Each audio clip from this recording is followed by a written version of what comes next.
నమస్కారం, నా పేరు రాజేశ్వరి. నేటి సిటీ న్యూస్కు స్వాగతం. 2 దశాబ్దాల పాటు ఎమ్మెల్యేగా పనిచేసిన మాజీ ఎమ్మెల్యే దివాకర్ రావు మంచిర్యాల ఎక్కడ అభివృద్ధి చేశాడో చెప్పాలని ఎమ్మెల్యే కుక్కిరాల ప్రేమ్సాగర్ రావు డిమాండ్ చేశారు. మంచిర్యాల పట్టణంలోని తన నివాసంలో ఏర్పాటు చేసిన మీడియా సమావేశంలో ఎమ్మెల్యే ప్రేమ్సాగర్ రావు స్థానిక కాంగ్రెస్ పార్టీ నాయకులతో కలిసి మాట్లాడారు. మంచిర్యాలను అన్ని విధాలుగా వెనుకబాటుకు గురి చేసిన దివాకర్ రావు అభివృద్ధి గురించి మాట్లాడడం విడ్డూరంగా ఉందని అన్నారు. రాష్ట్రంలో మళ్లీ వచ్చేది ఇందిరమ్మ రాజ్యమే. దేశంలో ఎక్కడ లేని విధంగా రాష్ట్రంలో సంక్షేమ పథకాలు అమలవుతున్నాయన్నారు.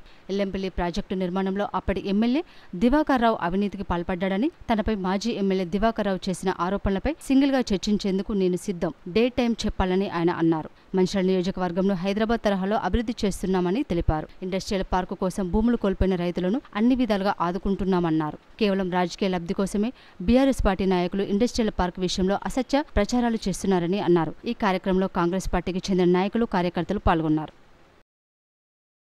ఈ బ్రిడ్జ్ కట్టకుండా గోడ తీసుకొపెట్టిండు బాబు. నాకు సంబంధించిన మటుకు మంచిర్యాల పట్టణానికి, మంచిర్యాల కార్పొరేషన్కి, మంచిర్యాల నియోజకవర్గాన్ని అభివృద్ధికి ఏది అవసరం చేస్తుంది. ఇవాళ ఏదో ఒక రోడ్డు బ్రిడ్జ్ ఉన్నది, ఖచ్చితంగా ముల్కాల బ్రిడ్జ్ కదా ఆయన చెప్పిండని చెప్పి నేను ముల్కాల బ్రిడ్జ్ కడతాను, ముల్కాల బ్రిడ్జ్ కడతాను సంవత్సరం నుంచి మాట్లాడుతున్నా. ఇవాళ వాళ్ళే మాట్లాడుతున్నా. వాళ్ళ లెక్క కాగితాలు, వాగ్దానాలు, నాలుగకు బొక్కలు లేవు, అట్లా ఎటు పడుతుంది దిగుతుంది నాలుక. ఇష్టమైన మాట్లాడుతుంది సిద్ధంగానే. ప్రతిదీ ఏదో చేయగలుగుతాను, ఏదో చేస్తాను, దాని గురించి మాట్లాడుతున్నా. ముల్కాల బ్రిడ్జ్ కూడా తప్పకుండా అవుతుంది. ఆయన అనుకున్న దానికన్నా చాలా ముందుగానే ఇంకోటి చర్చకు సిద్ధం అన్నమాట. దివాకర్ రావు గారు చెప్పండి, 6 తారీఖు తర్వాత ఏ డేట్ ఫిక్స్ చేసినా మంచిది. పోలీసు వాళ్ళు అవసరం లేదు, నీ కార్యకర్తలతో మా కార్యకర్తలు ఇద్దరే ఉన్నాం, ఐబీలో పెడదాం, ఓన్లీ పత్రికా సోదరులకు ఇవ్వలేదు. ఇంకో నాయకుడు 25 కిలోమీటర్లు నేను నడుస్తాను, నాకు పిచ్చర్ ఇవ్వలేదు అన్నాడు. పిచ్చర్ వేసినా ఇవ్వాలి, మీ ఇవ్వాలి అంటారు. అందరు పిచ్చర్ ఉంటే నాకు పిచ్చర్ 25 కిలోమీటర్లు నడుపుతాను. ఆయనకు పిచ్చర్ ఇవ్వకుండా 25 కిలోమీటర్లు కాదు, 50 కిలోమీటర్లు ఆరోగ్యంగా నడిచి 100 సంవత్సరాలు ఇక్కడ జరిగే అభివృద్ధి మొత్తం దూశారు. నేను చేయలేకపోయినా నేను ఏం జరుగుతుంది ఇక్కడ అనేది ఆయనకు భగవంతుడు 100 సంవత్సరాల వయసు ఇచ్చి ఆరోగ్యంగా ఉండి మొత్తం చూడాలని భగవంతుడు. తెలంగాణ ఉద్యమ నేత, సీనియర్ జర్నలిస్టు, తెలంగాణ ఉద్యమ Singareni JAC chairman MD Munir ఇక లేరు. గత కొంతకాలంగా అనారోగ్యంతో ఆసుపత్రిలో చికిత్స పొందుతున్న ఆయన శనివారం అర్ధరాత్రి తుదిశ్వాస విడిచారు. మునీర్ ఇక లేరనే వార్త మంచిర్యాల జిల్లా వాసులను దిగ్భ్రాంతికి గురిచేసింది. ఆదివారం సాయంత్రం మందమర్లో ఆయన అంత్యక్రియలు నిర్వహించగా మునీర్ను చివరిసారిగా చూడడానికి వందలాది మంది తరలివచ్చి ఆయనకు కన్నీటి వీడుకోలు పలికారు.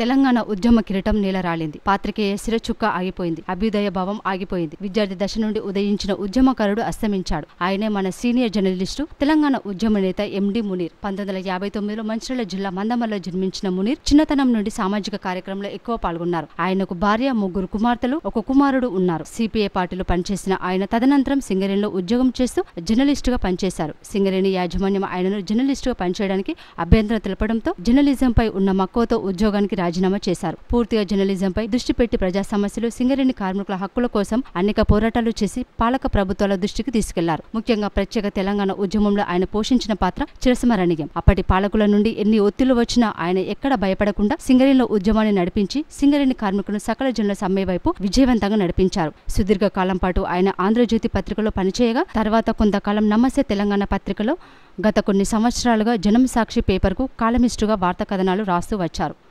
గత కొంతకాలంగా ఆయన అనారోగ్యంతో బాధపడుతున్నారు. దీంతో కుటుంబ సభ్యులు హైదరాబాద్లోని ఒమేగా ఆసుపత్రికి తరలించారు. 4 రోజుల పాటు అక్కడే చికిత్స పొందారు. చివరి వరకు ఆయన మృత్యుతో పోరాడి శనివారం అర్ధరాత్రి తుదిశ్వాస విడిచారు. మృతదేహాన్ని ఆదివారం మంచిర్యాలలోని తన నివాసంకు తీసుకువచ్చారు. మరణ వార్త తెలుసుకున్న మంచిర్యాల జిల్లా పాత్రికేయులు, ఆయన అభిమానులు, బంధువులు, స్నేహితులు, వివిధ పార్టీలు, ప్రజా సంఘాల నేతలు ఆయన నివాసానికి తరలివచ్చారు. ఆయనతో ఉన్న అనుబంధాన్ని గుర్తు చేసుకున్నారు. పలువురు కన్నీటి పర్యంతమయ్యారు. ఎమ్మెల్సీ కోదండరాం, మంచిర్యాల మాజీ ఎమ్మెల్యే నడిపిల్లి దివాకర్ రావు, సిర్పూర్ మాజీ ఎమ్మెల్యే కోనేరు కోనప్ప, శ్రీరాంపూర్ ఇన్ఛార్జి GM Srinivas, CCC city cable అధినేత మొహమ్మద్ మౌలానా, కార్మిక సంఘాల నేతలు జనక్ ప్రసాద్, మిర్యాల రాజిరెడ్డి, కేతిరెడ్డి సురేందర్ రెడ్డి, రియాజ్ అహ్మద్, కెంగర్ల మల్లయ్య, యాదగిరి సత్తయ్య, పలువురు సిపిఐ, ఏఐటీయూసీ నాయకులు మునీర్ మృతదేహానికి పూలమాలలు వేసి నివాళులర్పించారు. ఆయన కుటుంబ సభ్యులకు ప్రగాఢ సానుభూతి, సంతాపాన్ని ప్రకటించారు. మంచిర్యాల ఎమ్మెల్యే కుక్కిరాల ప్రేమ్సాగర్ రావు తన నివాసంలో మునీర్ ఆత్మకు శాంతి చేకూరాలని 2 నిమిషాలు మౌనం పాటించి ఆయన కుటుంబ సభ్యులకు ప్రగాఢ సానుభూతి సంతాపాన్ని ప్రకటించారు. సీనియర్ జర్నలిస్టు మునీర్ మృతి పట్ల ముఖ్యమంత్రి రేవంత్ రెడ్డి, మాజీ ముఖ్యమంత్రి కేసీఆర్ తన ప్రగాఢ సంతాపం ప్రకటించారు. ఆయన మరణం జర్నలిస్టు సమాజానికి తీరని లోటని అన్నారు. మునీర్ మృతదేహాన్ని మంచిర్యాల నుండి మందమరికి తరలించి అక్కడే అంత్యక్రియలు చేపట్టారు. ఆయన అంతిమ యాత్రకు జర్నలిస్టులు, నాయకులు, అభిమానులు, బంధువులు, స్నేహితులు పెద్ద సంఖ్యలో తరలివచ్చి ఆయనకు కన్నీటి వీడ్కోలు పలికారు. మనందరికీ ఆప్తుడు, ఈ ప్రాంతంలో ఏ ఉద్యమం జరిగినా వెన్నంటి నిలిచేటువంటి ఒక ఆపద్బాంధవుడు మునీరు ఇవాళ లేకపోవటం చాలా పెద్ద విషాదం. ఒక 2-3 నెలల క్రితం ఆయనతో కలిసి చాలాసేపు మాట్లాడినప్పుడు వాస్తవానికి ఆయన మనిషి లేకుండా పోతాడని ఎవరు అనుకోలే. అప్పటికే గుండె నొప్పి నుంచి బయటపడి ఆయనకు చాలా ఆరోగ్యం కొంత బాగు చేసుకోవటానికి అన్ని రకాలుగా ఆరోగ్య నియమాలు కూడా పాటిస్తూ ఉన్నాడు. ఇక మనిషికి ఇబ్బంది లేదు, మళ్ళీ క్రియాశీలకంగా మన మధ్య తిరుగుతాడు అనుకుంటున్న సమయంలో అకస్మాత్తుగా ఆయన హైదరాబాద్ ఆసుపత్రిలో చేరటం అది ఒక షాక్ అందరికీ. అక్కడి నుంచి మరి ఆయన ఇవాళ ఆరోగ్యం క్షీణించి మన మధ్య నుంచి మాయం కావటం అయితే అది అంతకంటే విషాదం లేదు. ఇక్కడ ఈ ప్రాంతంలో ప్రజాస్వామిక వాతావరణాన్ని సాధించడానికి జరిగిన ప్రతి ఉద్యమంతో మునీర్కు సంబంధం ఉంది. ఇక్కడ ఫ్యూడల్ పెత్తందారి ధోరణులను ఎదిరించే దగ్గర నుంచి మొదలుకొని మందమర్రి, మంచిర్యాల, కోల్బెల్ట్ ప్రాంతాల్లో ఒక ప్రజాస్వామిక వాతావరణాన్ని సాధించడం వరకు ఇక్కడ జరిగిన తెలంగాణ సాధన ఉద్యమంలో కానీ అటు తర్వాత ఒక ప్రజాస్వామిక వాతావరణాన్ని పునరుద్ధరించడానికి ఎన్నికల వేదికగా ఒక ప్రయత్నం జరిగినప్పుడు కానీ అన్నింటిలో ఆయన ఉన్నాడు.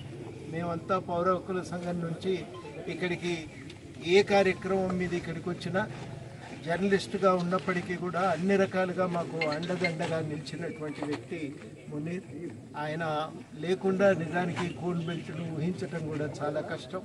ఆయన లేడు, కానీ ఆయన వారసత్వాన్ని నిలబెట్టడానికి మన అందరం కూడా ఒక ప్రయత్నం చేద్దాం. తప్పకుండా ఆయన సంస్మరణార్థం ఒక సంచిక తీసుకురావడం, ఆయన చేసినటువంటి పోరాటాలను గుర్తు చేసుకుంటూ ఆ సంచిక నిండా వ్యాసాలను సేకరించడం ఒక బాధ్యత తీసుకుని చెన్నూరు మండలం కత్తిరసాల గ్రామంలోని వరిధాన్యం కొనుగోలు కేంద్రంలో గుట్టు చప్పుడు కాకుండా దళారులు అక్రమ దందా కొనసాగిస్తున్నారు.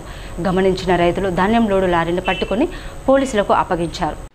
చెన్నూరు మండలం కత్తిరసాల గ్రామంలోని పాక్స్ వడ్ల కొనుగోలు కేంద్రంలో గుట్టు చప్పుడు కాకుండా రాత్రివేళ దళారుల అక్రమ దందా కొనసాగుతుంది. సెంటర్ నిర్వాహకుడు ప్రైవేటు వ్యక్తులతో జత కలిసి మహారాష్ట్ర నుండి తక్కువ ధరకు కొనుగోలు చేసిన వరిధాన్యాన్ని సెంటర్కి కేటాయించిన లారీలోకి లోడ్ చేస్తుండగా రైతులు పట్టుకున్నారు. అనంతరం లారీని పోలీస్ స్టేషన్కు తరలించారు. సెంటర్లో నిల్వ ఉన్న వడ్లను వెంటనే కొనుగోలు చేయాలని రైతులు డిమాండ్ చేశారు.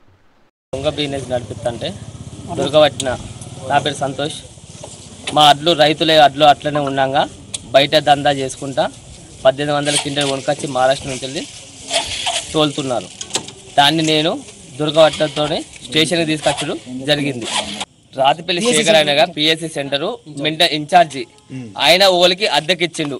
బొమ్మపురం గ్రామం, భూపాలపల్లి, మాజాపూర్ మండల్. ఆయన పురుషోత్తం, ఆయన వాళ్ళ రాజకీయ పరంగా బామ్మర్ది ఆయన చేస్తున్నాడు, దందా చేస్తున్నాడు. ఇక్కడికి వచ్చి నేను పోతే దాన్ని కొట్టనీకి చంపనీకి చూశారు. కుప్పలు పోసేటోళ్ళు నా పక్క పంటి వచ్చేసారు. నేను ఫోన్ చేయంగానే పోలీస్ స్టేషన్కి వచ్చి కంప్లైంట్ ఇచ్చడం జరిగింది. తగిన చర్య తీసుకోవాలని కోరుకుంటున్నా. ఆయన టీచర్ జాబు, ఆయన వడ్ల దందా చేస్తున్నాడు. ఆయన అడ్ల దందా చేసుకుంటా మా రైతులని పొట్ట మీద కొడుతున్నాడు. కత్తర్సాల సెంటర్లల్లా మండలం నుంచి వెళ్ళి వడ్లు తెచ్చి ఇక్కడ దందా చేస్తున్నాడు. కత్తర్సాల గ్రామంలో కోటపల్లి మండలం పిఎస్ సెంటర్. దళాలకు ఇచ్చి 10,000 రూపాయలకు అమ్ముడు పోయి దళాలకు ఇచ్చి కత్తర్సాల బిజినెస్ అడ్ల బిజినెస్ నడిపిస్తాళ్ళు. 1200 కొనుకొచ్చి 2300లకు అమ్ముతాళ్ళు. మహారాష్ట్రన కొనుకొచ్చి మొత్తం దందా అదే. మా రైతులై మొత్తానికి అడ్లు తీసుకెళ్తలేవు. ఈ అడ్డు చూపెట్టుకొని వాళ్ళు రైతుల అడ్లు చూపెట్టుకొని వీళ్ళు దందా చేస్తున్నారు. నిల్వ ఉంచుకొని రోజుకు నైటు తరలిస్తారు. కత్తర్సాల నుంచి చర్యలు తీసుకోవాలి. ఎమ్మెల్యే దగ్గరికి ఇది కోరుకుంటాను. ఇదైనా కానీ మేము ఇట్లా ఎంబడి వారు తిరిగితే మాకు డబుల్ బెడ్రూమ్ లేవని, ఇల్లులు రావని, మీకు పథకాలు రావని బెదిరిస్తాను. మంచిర్యాల పట్టణంలో నిర్వహించిన junior sub junior youth level బాలబాలికల టైసన్ కప్ రాష్ట్ర స్థాయి పోటీలు అట్టహాసంగా ప్రారంభమయ్యాయి. ఈ పోటీలను మంచిర్యాల ఎమ్మెల్యే కొక్కిరాల ప్రేమసాగరరావు ప్రారంభించారు. జిల్లా బాక్సింగ్ అసోసియేషన్ ఆధ్వర్యంలో ఈ పోటీలకు 23 జిల్లాల నుంచి క్రీడాకారులు క్రీడాకారిణులు హాజరయ్యారు. 3 రోజుల పాటు నిర్వహించే ఈ పోటీలో క్రీడాకారులు తలపడనున్నారు. అనంతరం ఎమ్మెల్యే ప్రేమసాగరరావు మాట్లాడుతూ మంచిర్యాల జిల్లాను క్రీడా రంగంలో రాష్ట్ర స్థాయిలో నిలిపేందుకు కృషి చేస్తున్నారని అన్నారు. త్వరలోనే జిల్లాలో అన్ని క్రీడలు ఒకే వేదికగా నిర్వహించేందుకు పేద ఇండోర్ స్టేడియంను నిర్మించేందుకు కసరత్తు చేస్తున్నట్లు తెలిపారు. ప్రజలకు విద్య వైద్యంతో పాటు ఆట విడుపు కోసం క్రీడలు ఎంతో ముఖ్యమని అన్నారు. ఈ కార్యక్రమంలో కాంగ్రెస్ పార్టీకి చెందిన నాయకులు, బాక్సింగ్ టోర్నమెంట్ నిర్వాహకులు, వివిధ జిల్లాలకు చెందిన బాక్సింగ్ క్రీడాకారులు పాల్గొన్నారు. సబ్ జూనియర్, జూనియర్, యూత్ ఈ 3 వింగ్స్లో బాక్సింగ్ పోటీలు స్టేట్ లెవెల్లో నిర్వహించడం జరుగుతుంది. వాళ్ళ అధ్యక్షుడు మన్మోహన్ గారికి, రాష్ట్ర సెక్రటరీ రవీందర్ గారికి, అదేవిధంగా ఈ కార్యక్రమాన్ని ఏర్పాటు చేసి కార్యక్రమాన్ని అన్ని వేళలా పర్యవేక్షిస్తూ దానికి సంబంధించిన అన్ని హంగులను, అన్ని రకాల సౌకర్యాలు ఏర్పాటు చేసి కార్యక్రమాన్ని ఇస్తున్న యువకుడు మంచిర్యాల వాసి రాజేష్ గారు. ఈ కార్యక్రమంలో పార్టిసిపేట్ చేస్తున్న అభ్యర్థులు వాళ్ళందరికీ ఒక రకంగా సంతోషంగా ఉన్నది. మంచిర్యాల మెల్లమెల్లగా హైదరాబాద్కు పోటీ దిశగా పోతున్నాం. వాళ్ళు స్టేడియం గురించి అడిగినారు. సరే, వాళ్ళు అడిగినని కాదు, దాదాపు గడిచిన 4 ఏళ్ళ నుంచి చేసి సైట్ విజిట్ అయిపోయి సైట్ క్లీన్ చేసి ప్రపోజల్ తయారు చేసి డిపిఆర్ రెడీ చేసి ప్రపోజల్ పోయింది. 45 crores ఇంటర్నేషనల్ స్టేడియం, సాయకుంటల 11 ఎకరాలలో ఖేలో ఇండియా కింద కొంత, గవర్నమెంట్ ఆఫ్ స్టేట్ నుంచి, తెలంగాణ స్టేట్ నుంచి కొంత, మొదటి ఫేజ్గా 45 కోట్ల రూపాయలు ప్రపోజల్ తయారైంది. స్పోర్ట్స్ సెక్రటరీ దగ్గర ఉన్నది. ఈ మధ్యలో సెక్రటరీ మారడంతో కొంచెం లేట్ అయింది. జయేష్ గారు నుండి ఇప్పుడు వేరే లక్ష్యం బహుశా ఇంకో 15 మ్యాక్సిమం, అంటే జూన్ అయితే దాటదు, జూన్ లోపల శాంక్షన్ అవుతుంది. ఒకసారి శాంక్షన్ అయిన తర్వాత ఆ స్టేడియంలో అన్ని హంగులు, ఇండోర్ స్టేడియం, అవుట్డోర్ అన్నీ ఉన్నాయి. అందులో 11 ఎకరాలు మొత్తం కడుతున్నాం. సెంటర్ టౌన్లో ఇస్తున్నాం, 11 ఎకరాలు ఇచ్చినాం, ఆల్రెడీ అలాట్ చేసినాం. ఒకసారి అది పూర్తయిన తర్వాత దాని తర్వాత స్పోర్ట్స్ స్కూల్ కానివ్వండి, స్పోర్ట్స్ హాస్టల్ కానివ్వండి.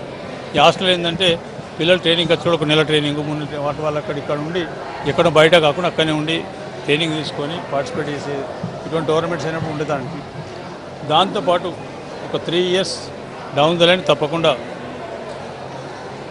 తెలంగాణ స్టేట్లో ఏ రకమైన ఇంటర్నేషనల్ టోర్నమెంట్ వచ్చినా సమ్ మ్యాచెస్ మంచిర్యాలలో కూడా, Mancherial should become part of the matches. ఖచ్చితంగా ఆ ఏర్పాటు 3-4 సంవత్సరాలు జరుగుతుంది. అంటే మెడికల్ అండ్ ఎడ్యుకేషన్తో పాటు స్పోర్ట్స్ కూడా ఖచ్చితంగా మంచిర్యాల షుడ్ బికమ్ ప్లేస్. తప్పకుండా చేస్తాం, వాళ్ళు ఏ రకమైన సందేహం లేదు. సరే, ఈరోజు వాళ్ళు అడిగిన 4 నెలల నుంచి ప్రపోజల్ వచ్చింది, ఆల్రెడీ 5 లక్షలు పోయినది కాబట్టి వాళ్ళు అడిగిన దానికి షూట్ అయింది. ఇంకొక నెల లోపల వస్తుంది. మళ్ళీ వచ్చే వీళ్ళ ఛాంపియన్షిప్ నాటికి స్టేడియంలో చేసుకుంటే స్టేడియంలో అన్ని ఏర్పాట్లు ఉంటాయి. వాళ్ళకి ఏ రకమైన ఇబ్బంది లేదు. పిల్లలకు విద్యతో పాటు ఈ మానవ వికాసానికి స్పోర్ట్స్, ఇంకా మిగతా మన పాత మన 100 సంవత్సరాల నుంచి మనకి ఇచ్చిన యోగా కానీ మిగతా కానీ ఇవన్నీ చేసి స్కౌట్, లేకపోతే NCC sports, other sports, outdoor sports, ఈ రకంగా అన్నీ చేసినప్పుడు మాత్రం పిల్లల బ్రెయిన్ కొంచెం పెరిగి కొంత రిలాక్సేషన్, అకాడమిక్స్, ఓన్లీ అకాడమిక్స్ అనే ఏంటంటే ఏదో ఒక స్టేజ్లో బోర్ అవుతారు, చదువు తప్ప ఏం లేదా అనేది కాకుండా వాళ్ళ ఉత్సాహం కూడా బయట చేస్తే ఒక 1-2 hours చేసుకుంటూ పోతే అన్నిట్లో పార్టిసిపేట్ చేసే విధంగా వాళ్ళకు ఏర్పాటు చేస్తున్నాం. అంటే ఎవరు హైదరాబాద్ దేనికోసం పోకుండా అన్ని ఇక్కడిని అంగులు ఏర్పాటు చేసి ఇక్కడ మంచిర్యాలనే మిగతా రాష్ట్రానికి ఒక రోల్ మోడల్గా నిలవాలని నా కోరిక. దానికి ఇప్పటివరకు అందరు సహకరిస్తాను, భగవంతుడు ఆశీర్వదించినటువంటి ఇప్పటిదాకా అన్నీ జరుగుతున్నాయి, ఇంకా ముందు కూడా జరుగుతాయని అనుకుంటున్నాను. తప్పకుండా నా శాయశక్తుల చేతవిధాలు ప్రయత్నించి. కాళేశ్వరం పుష్కరాల నేపథ్యంలో చెన్నూరు మండలంలోని కృష్ణంపేట గ్రామంలోని వై జంక్షన్ నుండి భీమారం మండలం కేంద్రం వరకు దాదాపు 5 కిలోమీటర్ల మేర ట్రాఫిక్ జామ్ అయింది. పుష్కరాలకు వెళ్లే భక్తులు నానా ఇబ్బందులు పడ్డారు. చెన్నూరు మండలం కృష్ణంపేట గ్రామంలోని వై జంక్షన్ నుండి భీమారం మండల కేంద్రం వరకు సుమారు 5 కిలోమీటర్ల మేర ట్రాఫిక్ జామ్ ఏర్పడింది. కాళేశ్వరం సరస్వతి పుష్కరాలకు 2 రోజులు మిగిలి ఉండడంతో వాహనాల ద్వారా భక్తులు పెద్ద ఎత్తున తరలి వస్తున్న సందర్భంగా జోడువాగుల వద్ద రోడ్డు ఇరుకుగా ఉండడంతో వాహనాల రాకపోకలకు తీవ్ర అంతరాయం ఏర్పడింది. సమాచారం అందుకున్న పోలీసులు ట్రాఫిక్ ను క్లియర్ చేసే పనులు నిమగ్నమయ్యారు. ప్రజల ప్రయాణ ఇబ్బందులను దృష్టిలో పెట్టుకుని ఇరుకుగా ఉన్న జోడు వాగుల వంతెన వద్ద రోడ్డు వెడల్పు పనులకు అటవీ శాఖ వెంటనే అనుమతులు ఇవ్వాలని స్థానిక ప్రజలు కోరారు. మనము చెన్నూరు దగ్గర జోడువాల బ్రిడ్జ్ దగ్గర ఉన్నాము. దాదాపు 5 కిలోమీటర్లు 6 కిలోమీటర్లు ట్రాఫిక్ జామ్ అయింది. ఇక్కడ మనం హైదరాబాద్ ట్రాఫిక్ జామ్ కాదు, బెంగళూరు ట్రాఫిక్ జామ్ కాదు. ఈ ప్రాంతంలో కాళేశ్వరం మన పుష్కరాలకు వెళ్ళిన అందరూ కూడా ఇట్లాంటి ఇబ్బందులు ఎదుర్కొంటారు. ఇంతకుముందు కూడా ఎప్పుడైనా జోడువాల దగ్గర రోడ్డు డబుల్ ఎక్స్టెన్షన్ చేయాలని చెప్పేసి నేషనల్ హైవే కిందకి వస్తాయని చెప్పేసి ఫారెస్ట్ అధికారులు నిమ్మకు నీరెత్తినట్టు. కానీ అక్కడ టోల్ పెట్టిండ్రు, దానికి కార్కి 50 రూపాయలు పెట్టినట్టు. అక్కడ జామ్ ఇక్కడ జామ్, ఇదంతా ఏంది? ఇప్పటికైనా కానీ కళ్ళు తెరిచి కనీసము ఈ రోడ్ ఎక్స్టెన్షన్ చేయాలని చెప్పేసి కోరుతాను. మంచిర్యాల పట్టణంలోని గోపాలవాడలో బీరన్న దేవుని కళ్యాణ మహోత్సవాన్ని వైభవంగా నిర్వహించారు. మంచిర్యాల మున్సిపల్ పరిధిలోని 12వ వార్డు గోపాలవాడలో శ్రీ శ్రీ బీరయ్య కామరతి కళ్యాణ మహోత్సవాలు ఘనంగా నిర్వహించుకున్నారు. ఈ సందర్భంగా మంచిర్యాల మున్సిపల్ మాజీ వైస్ చైర్మన్ సల్ల మహేష్ మాట్లాడుతూ కుర్మ కులదైవం అయిన శ్రీ శ్రీ బీరయ్య కామరతి కళ్యాణ మహోత్సవాలు ఘనంగా నిర్వహించుకుంటామని అన్నారు. కుర్మ కులస్తులైన మేమంతా కలిసి 9 రోజులు కళాకారులతో సహా కళ్యాణ మహోత్సవాలను ఘనంగా నిర్వహించుకుంటామని అన్నారు. ఈ కార్యక్రమంలో 12వ వార్డు కుర్మ కులస్తులు ప్రజలు పాల్గొన్నారు. కార్పొరేషన్ పరిధిలోని 12వ వార్డు గోపాలవాడలో కుర్మల కులదైవమైన బీరన్న మహోత్సవాలు ఈరోజు ఘనంగా జరుపుకుంటున్నాం. ఈరోజే కాకుండా మొన్నటి బుధవారం రోజున 20వ తారీఖు నుంచి మళ్ళీ గురువారం దాకా 9 రోజులు మా కులదైవమైన ఈ యొక్క బీరన్న దేవుణ్ణి స్మరించుకుంటూ వారికి గుర్తుగా 5 సంవత్సరాలు ఒక్కసారి ఇక్కడ పెద్ద ఉత్సవాలు అంగరంగ వైభవంగా ఈ యొక్క గోపాలలో నిర్వహించుకోవడం జరుగుతుంది. ఈ యొక్క మా కులదైవమైన ఈ యొక్క బీరన్న మరియు కామరతి కళ్యాణ మహోత్సవం, అదేవిధంగా అక్కమహంకాళి దేవి చేతుల మీదుగా ఈ యొక్క కళ్యాణం జరిపిస్తాము. మా యొక్క కళాకారులు బీరన్న కులస్తులు అంటే మా కులస్తులే, మా కుర్మ కులస్తులే ఒక ఉగ్గవతరంగాని ఇలా బీనవతరంగా వ్యక్తి ఇలా వారే ఈ యొక్క కార్యక్రమం జరిపించడం జరుగుతుంది. ఈ యొక్క కార్యక్రమానికి అధిక సంఖ్యలో ఈ యొక్క కార్యక్రమానికి భక్తులు ఎక్కువ రావడం జరుగుతుంది. అదేవిధంగా ఈ యొక్క కార్యక్రమం 9 రోజులు ఈ కుర్మ కులస్తులు ఎవరైతే ఉన్నారో ఈ 12వ వార్డు గోపాలవాడలో వారి యొక్క ఈ బీరన్న కళ్యాణ మహోత్సవాన్ని వారి ఇంటిలో జరిపినట్టు కదా ఆ విధంగానే ఈ యొక్క కార్యక్రమాన్ని కూడా అంగరంగ వైభవం జరుగుతుంది. ఈ యొక్క మా 12వ వార్డు కులస్తులందరికీ శిరాతులు తెలియజేస్తున్నాం. 12వ వార్డుకు సంబంధించిన కుర్మ కులస్తులందరికీ కూడా నమస్కారాలు. ఈ ప్రాంతంలో ఈ 9 రోజుల పాటు జరిగే ఈ బీరన్న మహోత్సవానికి మమ్మల్ని పిలిచిన మాజీ వైస్ చైర్మన్ మిత్రుడు సల్ల మహేష్ గారికి ముందుగా ధన్యవాదాలు. ఈ యొక్క కార్యక్రమాన్ని ముందు నడిపిస్తున్న సోదరుని కూడా ప్రత్యేకంగా ధన్యవాదాలు తెలుపుతున్నాను. అంతేకాకుండా ఈ యొక్క కార్యక్రమంలో కులస్తులు భక్తి శ్రద్ధలతోటి ఎంతో అంగరంగ వైభవంగా జరుపుకోవడం జరుగుతుంది.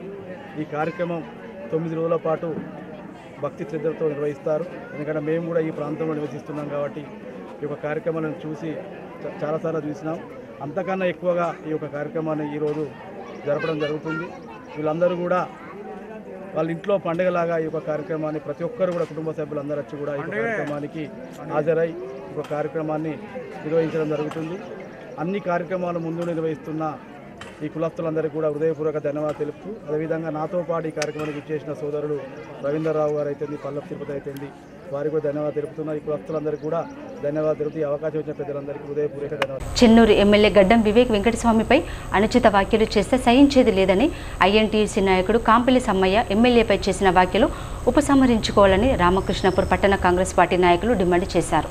చెన్నూరు ఎమ్మెల్యే వివేక్ వెంకటస్వామి ఎంపీ గడ్డం వంశీకృష్ణపై మందమరి ఐఎన్టీయూసీ నాయకులు కాంపెల్లి సమ్మయ్య చేసిన అనుచిత వ్యాఖ్యలను ఖండిస్తూ హెచ్చరించారు రామకృష్ణపూర్ కాంగ్రెస్ నాయకులు. స్థానిక పార్టీ కార్యాలయంలో ఏర్పాటు చేసిన సమావేశంలో నాయకులు మాట్లాడారు.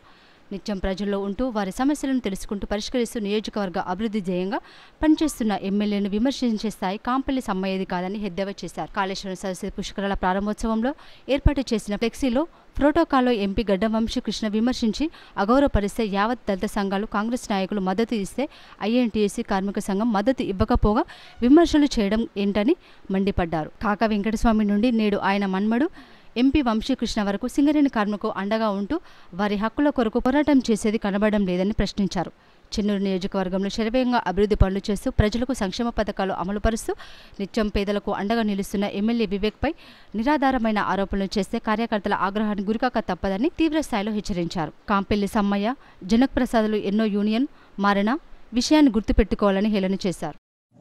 ఐఎన్టీసీ నాయకులు ఒక నాయకుడు డాక్టర్ వివేక్ వెంకటస్వామి గారు చెన్నూరు కాన్స్టిట్యున్సీ ఎమ్మెల్యే గారిని అసలు కాన్స్టిట్యున్సీ పట్టించుకోవట్లేదని ప్రచారం చేయడం జరుగుతుంది.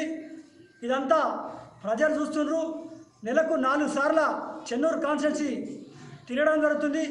ప్రతి గల్లీకి ప్రతి కార్యకర్తతో ఫోన్లో మాట్లాడుతూ ఎక్కడైతే ప్రాబ్లం ఉందో ఆ ప్రాబ్లం సాల్వ్ చేస్తూ అలాంటి వ్యక్తి మీద మీరు బురద తల్లుతున్నారు.